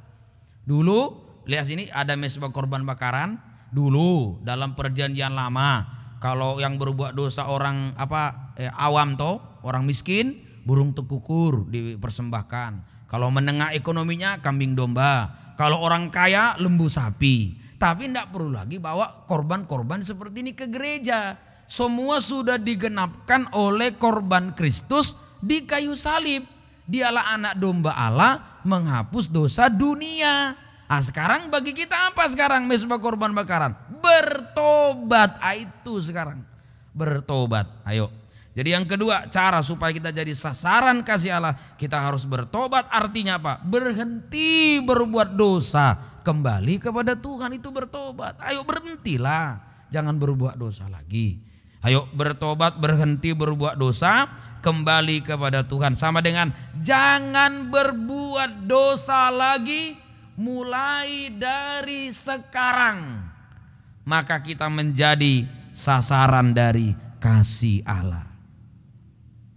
Tadi Maria percaya jadi sasaran kasih Allah. Sekarang perempuan, contoh yang mau bertobat, perempuan yang tertangkap basah berbuat zina, gitu? Dia menjadi sasaran dari kasih Allah. Loh kok bisa om? Tuhan tanya, adakah orang hukum kau? Tidak ada Tuhan. Aku pun tidak hukum kau. Waktu dia tertangkap basah dibawa ke orang banyak. Sudah dibawa di hadapan Yesus dibawa. Tuhan bilang begini, siapa di antaramu yang tidak berdosa? Dia pertama melempar batu. Dia menulis dengan jarinya di tanah. 2 kali menulis. Kita tahu Yesus menulis dengan jari. Saya ceritakan dulu. Tanah itu gambaran loh. Tanah itu tanah hati. 4 penaburan ditabur di tanah. Dijelaskan di Markus. Tanah itu gambaran hati. Jadi hati kalau di Amsal itu sama dengan loh. Loh sama dengan 2 loh batu. 2 loh batu kalau dibaca di Keluaran itu loh batu 1, loh batu 2 ditulisi jari Allah. Baca ya di Keluaran 30 34. Jadi 2 loh batu ditulisi oleh jari Allah. Loh ditulisi jari Allah. Loh sama dengan hati, hati sama dengan tanah. Menghadapi perempuan berdosa, Tuhan menulis 2 kali di tanah. Tulisannya kita kan tidak tahu. Dari kalau dijelaskan dari ayat-ayat itu berarti apa? 2 loh batu intinya apa 2 loh batu? Loh 1 mengasihi Tuhan, betul toh? Loh 2 5-10 mengasihi sesama. Jadi inti dari tulisan itu apa? Mengasihi Tuhan, tulis lagi sekali lagi, mengasihi sesama. Jadi kasih. Makanya begitu perempuan tertangkap basah mau mengaku dosa, mau bertobat, ia menjadi sasaran dari kasih Allah. Pesan Tuhan apa? Jangan berbuat dosa lagi mulai dari sekarang. Bisa paham sekarang? Coba mari kita baca ayo. Bisa ngerti ya? Jadi tulisan itu mengasihi Tuhan, mengasihi sesama. Sekalipun kita tidak bisa lihat secara detail, tapi kalau kita perhatikan dari ayat menerangkan ayat, tanah loh sama dengan hati. Jari pernah loh batu ditulisi oleh jari Allah. Mari. Jadi itu mengasihi Tuhan. Makanya lihat saya, kenapa tidak ada yang lempar batu? Karena Tuhan mau arahkan orang-orang banyak belajar untuk mengasihi. Jadi seberdosa apapun harus belajar mengajar mengasihi, makanya tidak ada yang berani lempar batu. Kalau sudah ada kasih, tidak ada hukuman. Betul? Kan manusia berdosa harus dihukum. Tapi karena kasih Allah akan dunia ini, kita tidak dihukum, kita selamat. Jadi kalau ada kasih, hukuman tidak ada lagi. Bisa ngerti? Sudah, ayo kita baca Yohanes pasal yang ke-8. Mari ayo pelan-pelan ya. Nah, mari Yohanes pasal 8. Ayo kalau bertobat kita jadi sasaran dari kasih Allah. Tepat sasaran kasih itu. Mari ayat yang pertama lebih dulu. Tetapi Yesus pergi ke Bukit Zaitun, pagi-pagi benar ia berada lagi di bait Allah dan seluruh rakyat datang kepada duduk mengajar mereka. Dan maka ahli-ahli Taurat dan orang-orang Farisi membawa kepada seorang perempuan yang kedapatan berbuat zina, berbuat dosa. Lanjut. Mereka menempatkan perempuan itu di tengah-tengah lalu berkata kepada Yesus, "Rabi, perempuan ini tertangkap basah ketika ia sedang berbuat zina." Tapi inilah memang dasar ya orang yang tidak mau berubah. Tertangkap basah tapi perempuannya aja yang dibawa, laki-lakinya tidak tahu kemana. Ya, mari. Musa dalam hukum Taurat memerintahkan kita untuk melempari perempuan-perempuan yang demikian. Apakah pendapatmu tentang hal itu? Mereka mengatakan hal itu untuk mencobai dia, supaya mereka memperoleh sesuatu untuk menyalahkannya. Tetapi Yesus membungkuk lalu menulis dengan jarinya di mana? Di tanah. Ya, tanah itu gambaran hati, gambaran loh. Ya, mari sudah tulisan pertama mengasihi Tuhan, loh pertama. Sudah. Dan ketika mereka terus menerus bertanya kepadanya, ia pun bangkit berdiri lalu berkata kepada mereka, "Barang siapa di antara kamu yang tidak berdosa, hendaklah ia yang pertama melemparkan batu kepada perempuan itu." Lalu yang membungkuk pula dan menulis di tanah, ditulis lagi kedua kali, seperti loh batu dua kali ditulis. Terus, berarti ini mengasihi sesama. Terus, tetapi setelah mereka mendengar perkataan itu, berarti apa? Mendengar perkataan maksudnya mendengar kamu harus mengasihi Tuhan, kamu harus mengasihi sesama. Terus pergilah mereka seorang dari seorang, mulai dari yang tertua ya sampai yang kecil, berarti ya dari yang tertua. Akhirnya tinggallah Yesus seorang diri dengan perempuan itu yang tetap di tempatnya. Terus mari lalu Yesus bangkit berdiri dan berkata kepada, "Hai perempuan, di manakah mereka? Tidak adakah seorang yang menghukum engkau?" Jawabnya, "Tidak ada Tuhan." Memang betul, kalau sudah ada kasih tidak ada hukuman. Betul tak? Tidak ada hukuman lagi. Terus, "Aku pun tidak menghukum engkau, pergilah dan jangan berbuat dosa lagi mulai dari sekarang." Sudah?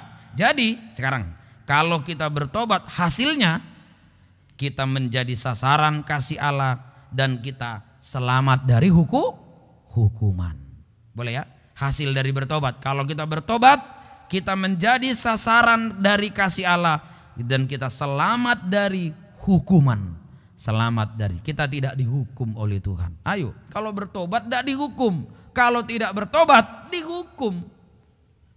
Coba kita lihat Roma 2. Kalau tidak boleh, sebab orang yang tidak mau bertobat sama dengan menimbun murka untuk diri sendiri. Sampai dia dihukum nanti. Boleh? Orang yang tidak mau bertobat sama dengan menimbun murka untuk dirinya sendiri. Coba Roma 2 ayat yang ke-4 sampai 5. Maukah engkau menganggap sepi kekayaan kemurahannya, kesabarannya dan kelapangan hatinya? Tidak akan kau tahu bahwa maksud kemurahan Allah menuntun engkau kepada pertobatan. Ayat 5. Ya, 5. Tetapi oleh kekerasan hatimu yang tidak mau bertobat, engkau menimbun murka atas dirimu sendiri pada hari waktu mana murka dan hukuman Allah yang adil akan dinyatakan. Memang ada kasih Allah. Kalau kita bertobat, kasih mampu menyelamatkan kita dari hukuman. Tapi kalau tidak mau bertobat, tetap dihukum. Tidak mungkin tidak, pasti akan dihukum.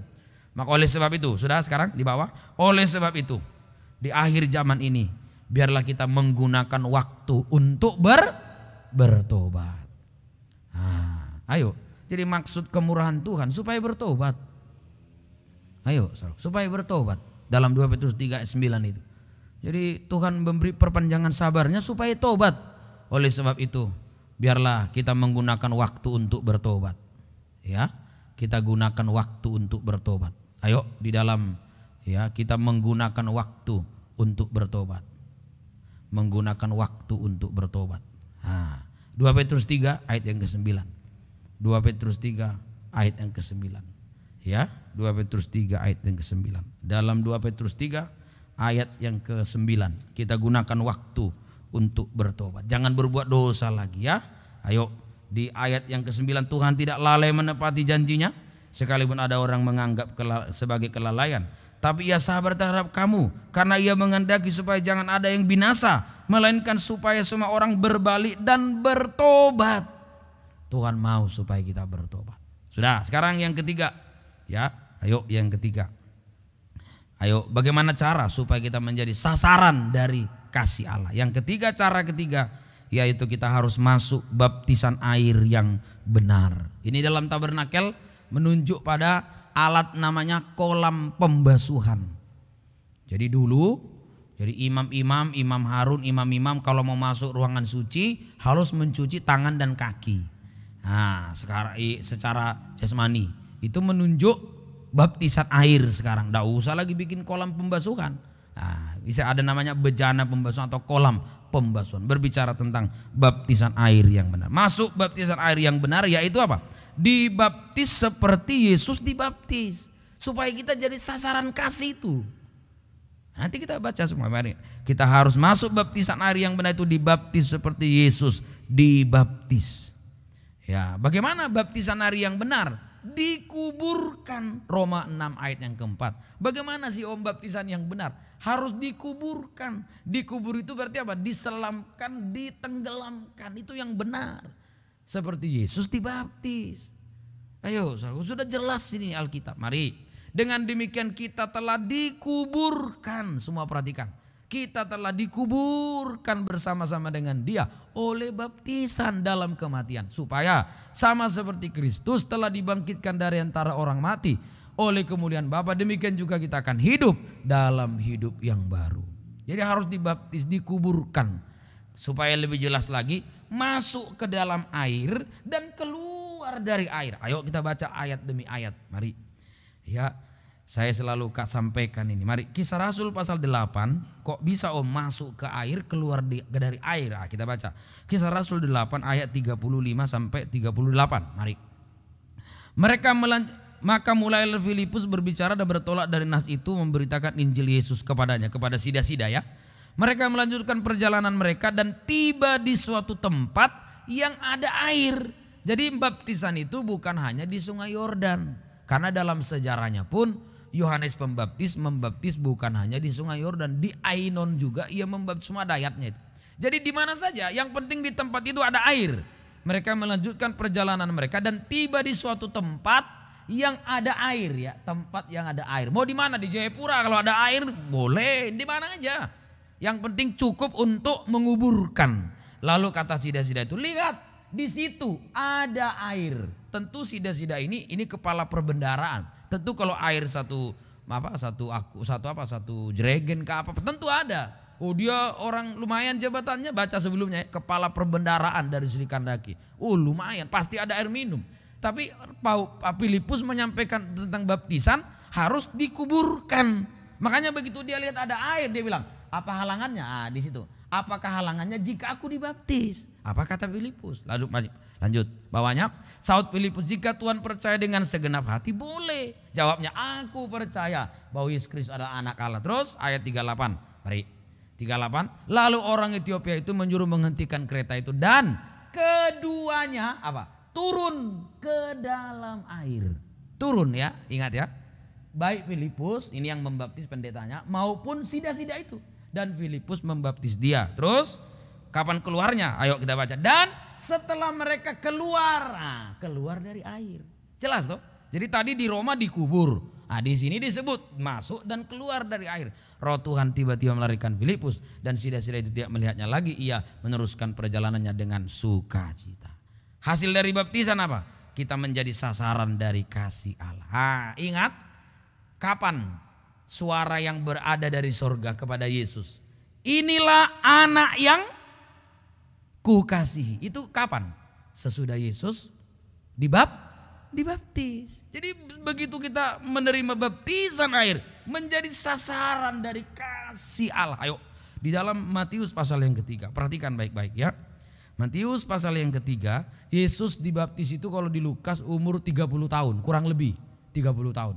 Kalau umur 8 hari ya, 8 hari dia diserahkan. Umur 30 baru dia dibaptis. Mari kita lihat di dalam Matius pasal yang ketiga. Ayo kita cek. Begitu dia dibaptis air, dia menjadi sasaran dari kasih Bapa. Mari ayat yang ke 13 sampai 17. Mari.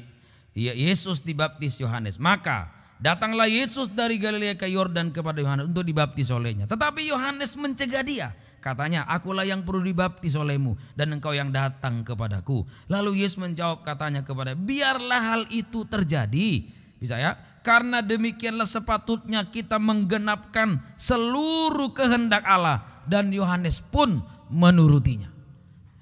Ada gangguan kayaknya, mungkin mati internet. Ya, bisa dibantu Alkitab. Sesudah dibaptis Yesus segera keluar dari air. Ada tadi ya, ayat yang ke-16. Matius 3 ayat 16. Ya, Matius 3 ayat yang ke-16. Matius 3:16. Ayo, sesudah dibaptis Yesus segera keluar dari air. Dan pada waktu itu juga langit terbuka. Dan ia melihat roh Allah seperti burung merpati turun ke atasnya. Ayat 17, Matius pasal 3:17. Lalu terdengarlah suara dari sorga yang mengatakan apa? Inilah anakku yang kukasihi, kepadanya lah aku berkenan. Jadi jelas, kalau kita percaya menjadi sasaran dari kasih Allah. Kalau kita bertobat menjadi sasaran dari kasih Allah. Kalau kita masuk baptisan air yang benar, kita akan menjadi sasaran dari kasih Allah. Ya, kalau tidak bisa tidak usah sudah. Matius pasal 3 ayat yang ke-17. Matius 3 ayat 17. Inilah anak yang kukasihi, kepadanya lah aku berkenan. Ayo biarlah malam ini benar-benar kehidupan kita menjadi sasaran dari kasih Allah. Ayo tanda atau bukti bahwa kita sudah masuk baptisan air yang benar. Hidup baru. Roma 6 ayat 4 tadi, hidup baru. Apa itu? Hidup dalam kebenaran. Kalau kita sudah hidup baru, hidup benar, ini jadi sasaran dari kasih Allah. Sasaran dari kasih Allah. Ya, biarlah sekarang terakhir kegunaan kasih Allah. Nanti hari Sabtu masih lanjut ya, poin yang keempat hari Sabtu. Mari, jadi kegunaan dari kasih Allah. Sekarang kita mempelajari kegunaan dari kasih Allah. Yang pertama, kasih Allah yang pertama mampu menyelamatkan kita dari hukuman. Karena begitu besar kasih Allah akan dunia ini, mengaruniakan anaknya yang tunggal supaya yang percaya tidak binasa, tidak dihukum. Jadi kasih Allah sanggup menyelamatkan kita dari hukuman. Perempuan tertangkap basah berbuat zina tidak dihukum karena oleh kasih Allah. Jadi kasih Allah satu gunanya sanggup menyelamatkan kita dari hukuman, dari api neraka. Yang kedua, kasih Allah yang kedua juga sanggup untuk membaharui kehidupan kita. Ayo, Yefanya 3:17 sudah mau selesai, biar sudah Alkitabnya aja. Yefanya 3:17, kasih Allah sanggup membaharui kita, mengubahkan kehidupan kita. Kasih Allah sanggup membaharui, mengubahkan kehidupan kita. Ya, Yefanya 3 ayat yang ke-17. Yefanya 3 ayat yang ke-17. Ya. Tuhan Allah ada di antaramu sebagai pahlawan yang memberi kemenangan. Ia bergirang karena engkau dengan sukacita. Ia membaharui engkau dalam kasih-Nya. Ia bersorak-sorak karena engkau dengan sorak-sorak. Membaharui. Jadi kasih Allah sanggup membaharui kehidupan. Ditandai. Membaharui engkau dalam kasih-Nya. Ayo, inilah gunanya kasih. Sanggup membaharui, mengubahkan kehidupan. Terakhir, kasih Allah sanggup mengikat, mempersatukan, menyempurnakan kita. Kolose 3 ayat yang ke-14. Ayo, Kolose pasal yang ketiga ayat yang ke-14. Kasih Allah sanggup mengikat, mempersatukan, bahkan menyempurnakan. Jadi ayo malam ini biar kita menjadi sasaran dari kasih Allah, ya. Dan di atas semuanya itu kenakanlah kasih sebagai pengikat yang mempersatukan dan menyempurnakan. Ayo, kasih Allah sanggup mengikat, mempersatukan, bahkan menyempurnakan kita. Sehingga apa? Siap menyambut kedatangan Tuhan kedua kali di awan-awan yang permai. Masuk 1000 tahun damai Firdaus sampai Yerusalem bersama Tuhan selama-lamanya. Inilah firman yang bisa Om sampaikan malam ini. Ayo biarlah Tuhan, biarlah saya menjadi sasaran dari kasih-Mu. Ya, ayo sasaran dari kasih Tuhan. Mari bangkit berdiri, kita segera menamatkan ibadah kita.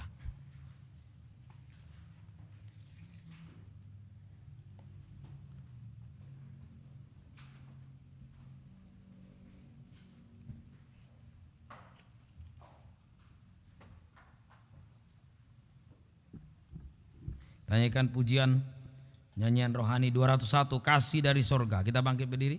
Kasih dari sorga. Kasih dari sorga.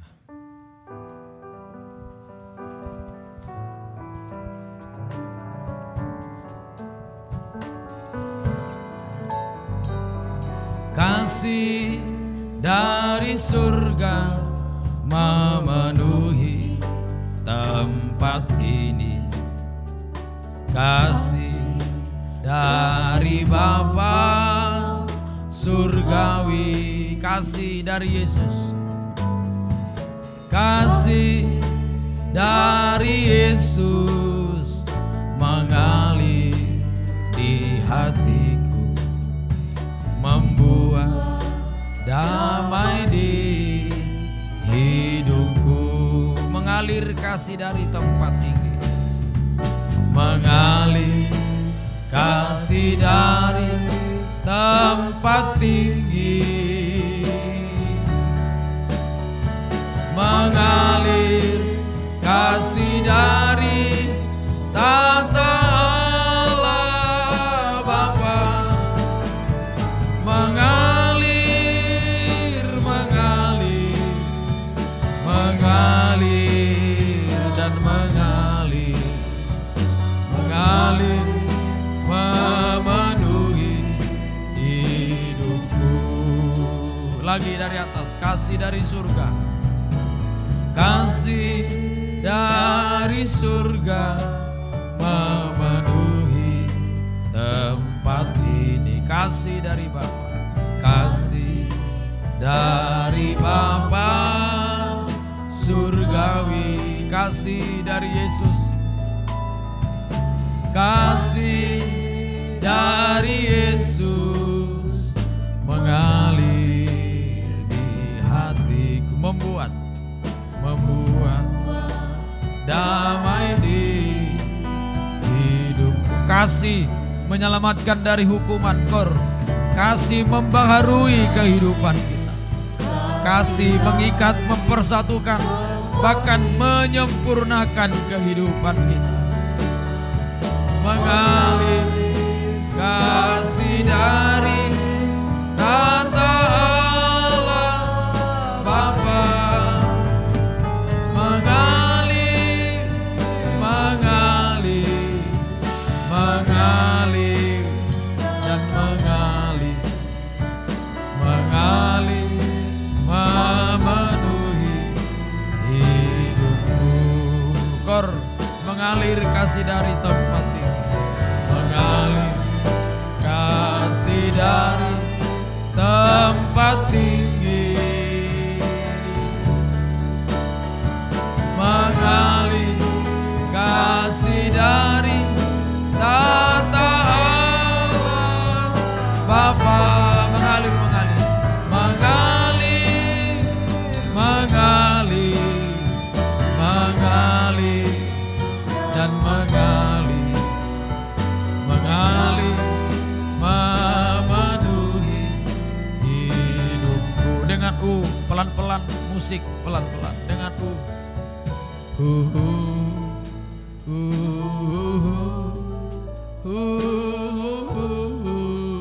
kita membutuhkan kasih Allah. Biarlah malam ini kita menjadi sasaran dari kasih Allah. Kalau kita sungguh-sungguh menerima firman, menjadi sasaran dari kasih Allah. Menghadapi masalah yang mustahil sekalipun, kita tidak panik, tenang. Tuhan yang menyelesaikan seperti yang dialami Maria. Yang kedua, bertobat. Kita akan menjadi sasaran dari kasih Allah. Haleluya. Dengan pelan-pelan. Haleluya.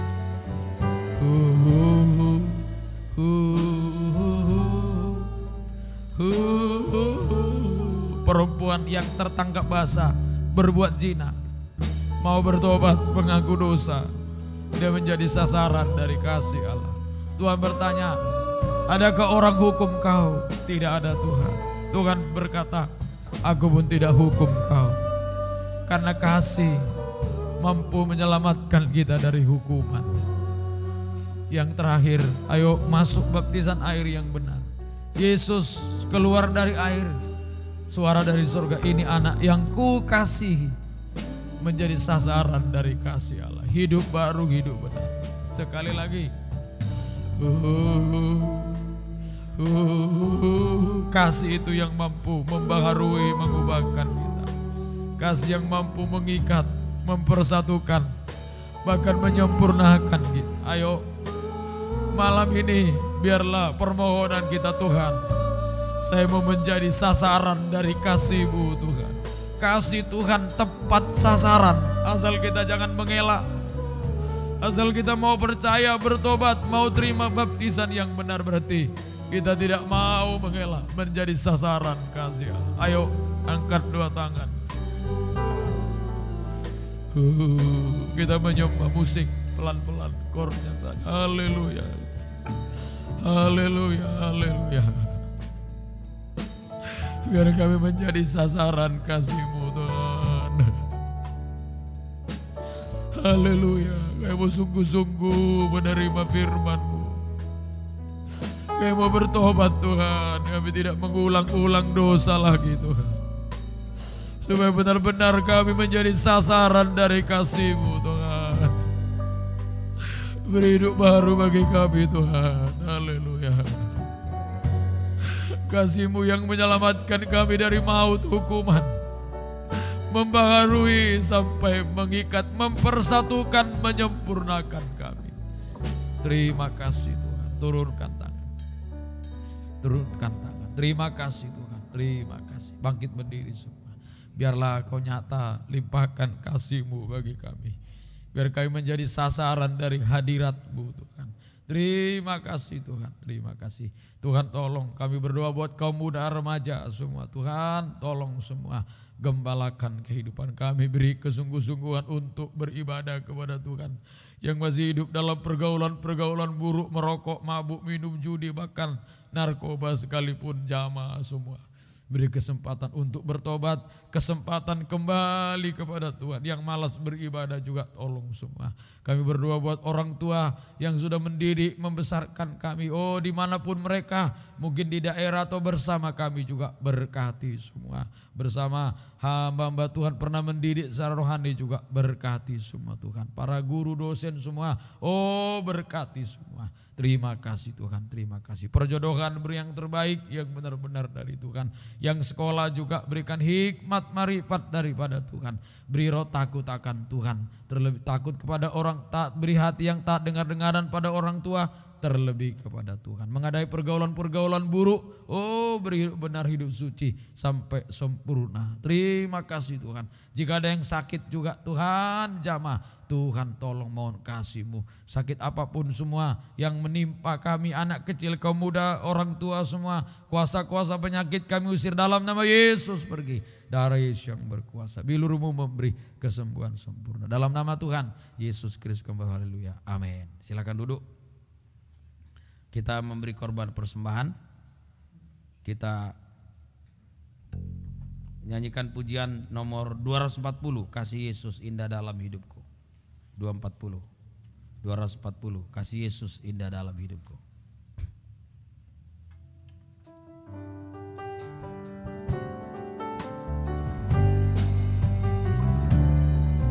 Kasih Yesus indah dalam hidupku.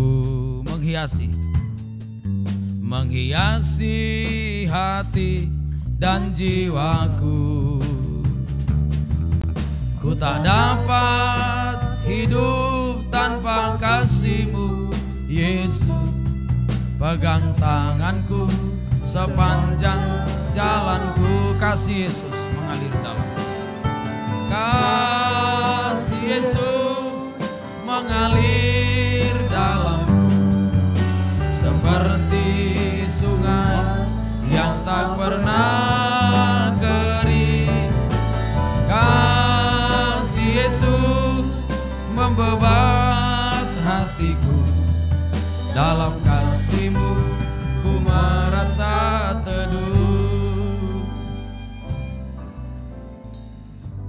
Puji Tuhan. Pengumuman bagi kita besok ibadah umum masuk jam 8.30, sekolah minggu 11.20, hari Senin doa pagi masuk jam 4:30 pagi, terus hari Rabu doa penyembahan jam 6 sore, Kamis pagi doa pagi jam 5, terus hari Jumat pendalaman kitab perjamuan suci jam 6 sore, Sabtu pagi doa pagi jam 5 sore, kaum muda remaja jam 6 sore seperti ini ya. Ajaklah anak-anak kaum muda ya untuk bisa mendengarkan firman Tuhan, daripada kita nanti sudah di masa muda dia, mulai remaja kita ajak bawa pada Tuhan, daripada nanti sudah di masa muda dia sudah sulit untuk dibawa kepada Tuhan. Ayo mulai kecil, remaja, kaum muda, ayo bawa pada Tuhan ya. Mari selamat yang berulang tahun Samuel Jogi Jitmau hari ini ya. Selamat ulang tahun, panjang umur, Tuhan memberikan kesehatan selalu. Puji Tuhan, Tuhan memberkati kita. Bangkit berdiri, ayo kita segera menamatkan ibadah kita. Terima kasih Tuhan, kami serahkan hidup kami dalam tangan-Mu. Biarlah kami menjadi sasaran dari kasih-Mu di hari-hari ini. Berikan hati bagi kami yang sungguh-sungguh percaya kepada Engkau Tuhan. Sungguh-sungguh bertobat, hidup baru, hidup dalam kebenaran. Sungguh-sungguh kasih-Mu yang mampu menyelamatkan kami dari hukuman. Kasih-Mu yang membaharui kami. Kasih-Mu lah yang mengikat, mempersatukan kami Tuhan, sampai menyempurnakan kami. Terima kasih Tuhan, terima kasih. Perjalanan pulang jauh dekat, lindungi sertai, tutup bungkus dengan darah-Mu. Segala mara bahaya, kecelakaan maut mengganggu di tengah jalan, kami usir semua. Dalam nama Yesus pergi. Darah Yesus yang berkuasa untuk bungkus hidup kami. Tibakan dengan selamat, Tuhan diagungkan, Tuhan dipermuliakan. Terima kasih Tuhan, terima kasih. Banyak permohonan-permohonan kami, semua kami bawa kepada Tuhan. Terima kasih. Biarlah berkat, cinta kasih dan sejahtera dari persekutuan Allah Bapa, Sang Putra, Roh Kudus di dalam nama Tuhan Yesus Kristus menyertai, melindungi, memelihara, memberkati kita mulai saat ini sampai Maranatha, Tuhan datang kedua kali. Terima kasih Tuhan, terima kasih. Latihan sebentar, kaum muda urapi dengan urapan Roh-Mu yang suci. Dalam nama Tuhan Yesus Kristus kami berdoa, haleluya, amin. Selamat malam, Tuhan memberkati kita semua.